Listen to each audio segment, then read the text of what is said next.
Nou goed, ons gesels met Kevin Baart, hoof van die strategiese projekte by die SA Petroleum Industry Association althans. En hy kuier vanoggend by ons om te vertel hoe Suid-Afrika by ander lande kan leer om raffinaderye in Suid-Afrika te red. Goeiemôre Kevin. Goeiemôre. Kevin, ek gaan begin met die groot vraag. Olie-raffineringsbedryf in Suid-Afrika, hoekom moet dit gered word? Asseblief as ek in Engels kan antwoord. My Afrikaans is nie so goed nie. Natuurlijk.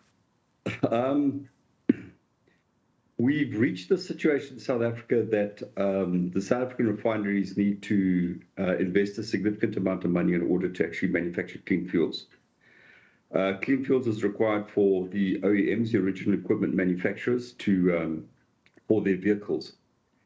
And government in the past, that was about in 2010, 2011, they agreed on some type of mechanism which could be used for the South African industry in order for them to invest in cleaner fuels. However, this never came to pass. So as a consequence, some refiners have given up options, and as we well know that the engine refinery in Durban is shut down fully. The Sackville refinery is busy recovering from severe flooding which happened in April, and Astron Energy is starting up and Natref is still operating. But the question of investment for clean fuels still actually remains. And in that respect, maybe we could look at what has happened in Australia.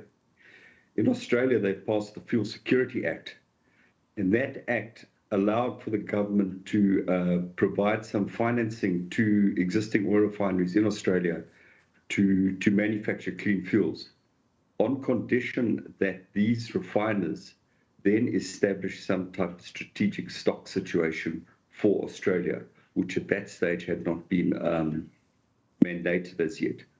And that act came about in 2021. And it's a potential which South Africa should in fact look at in order to actually keep the remaining refineries online and operational. At the moment, we only have about 20% of the refineries active and productive that we had in the 2 years previously. In a 2-year time span, that's quite a drop in productivity and in efficiency. And one might say also fuel security for a country whose economy is heavily dependent on fuel. Well, in fact, almost all economies all over the world are heavily dependent on petroleum products. To give you an example, at the height of the COVID lockdown, back in March, April of 2020, world oil consumption still was around 80% of normal. It just gives you an example. And even to today, oil consumption has come back to slightly more than what it was before the height of the lockdown. But as far as South Africa is concerned, we have Secunda, Natref in Cape Town, Natref in Sasolburg, and Astron Energy, which is starting up in Cape Town. The three of them together will actually bring back South Africa's refining fleet to about 50% of its 2019 capacity. The refineries which remain down are Sapref, Enref, and Mossel Bay, PetroSA.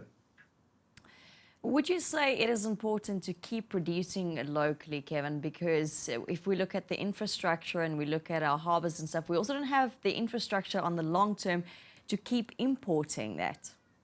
That's exactly the point.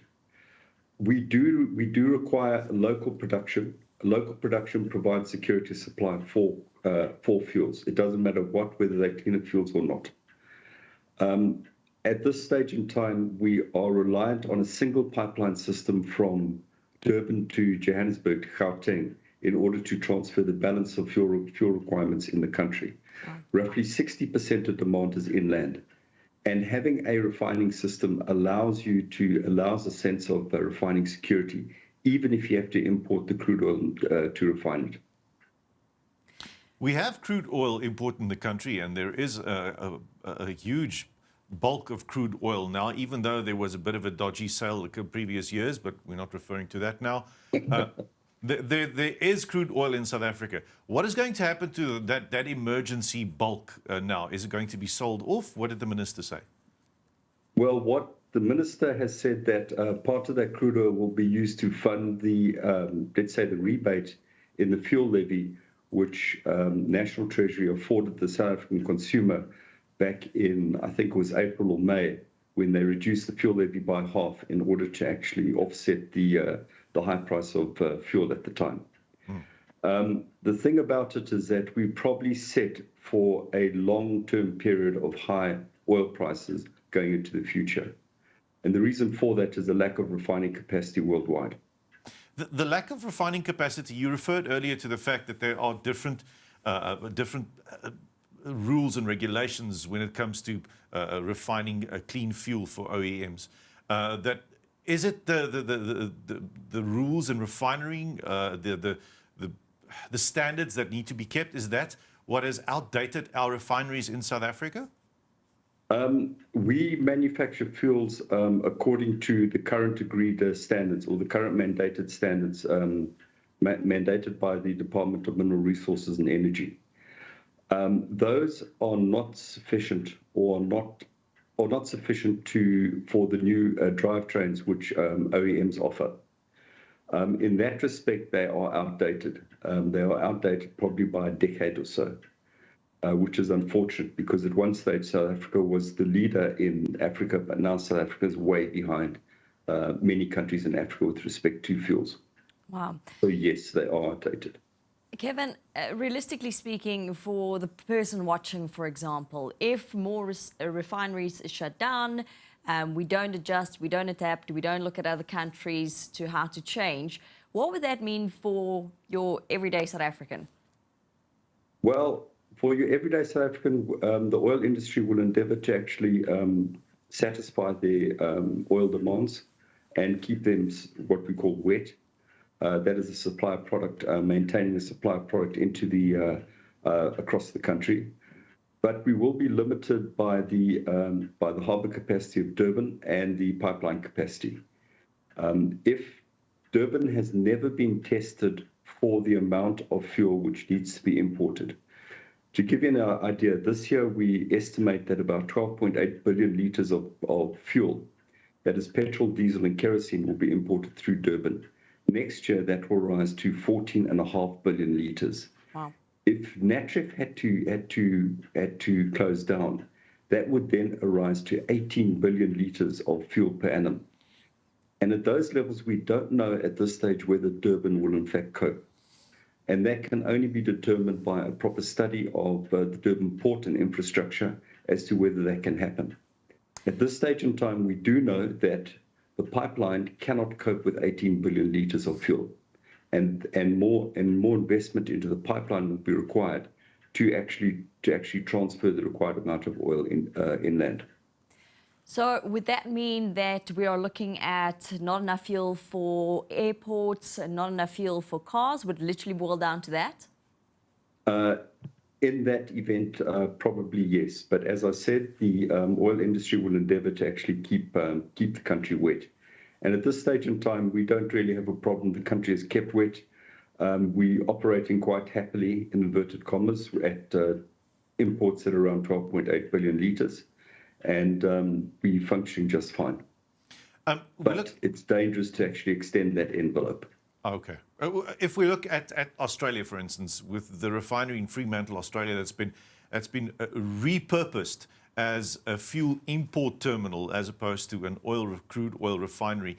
What lessons can we learn in South Africa as to the efficiency of that, as to the process of changing the whole system? The conversion to an import terminal should not be a big issue in order to actually convert. What you're effectively doing is you're just decommissioning some units in the refinery and you're recommissioning the tanks which were in the refinery in order to actually receive oil products. It should be noted that both NREF and SAPREF receive or have received in the past oil products almost on a continuous basis. Mm-hmm. So it's nothing new for them to in fact move that way. We're looking at the entire economy being dependent, like you say, on fuel, on fossil fuel at this stage. How do you secure that? We're looking at a long-term basis, obviously for the industry as a whole. The long game, people refer to it, but they ignore it slightly. The long game is the one you have to play. How's things looking for the long game?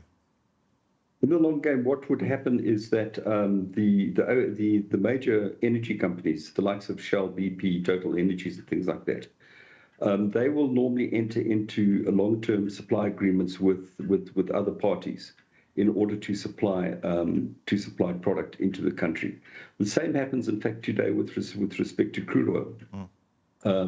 What happens is that, or it certainly happened in the past, Shell, BP, Engine, and Total and Sasol would enter into what are called term contracts with suppliers of crude oil. Similar type of thing would happen with clean fuels or fuels, petrol, diesel, and things like that.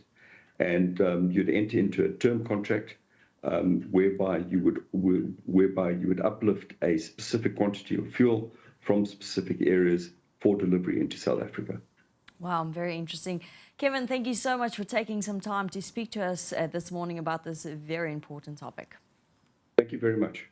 Dit is natuurlijk Kevin Baart, hoof van strategiese projekte by die SA Petroleum Industry Association.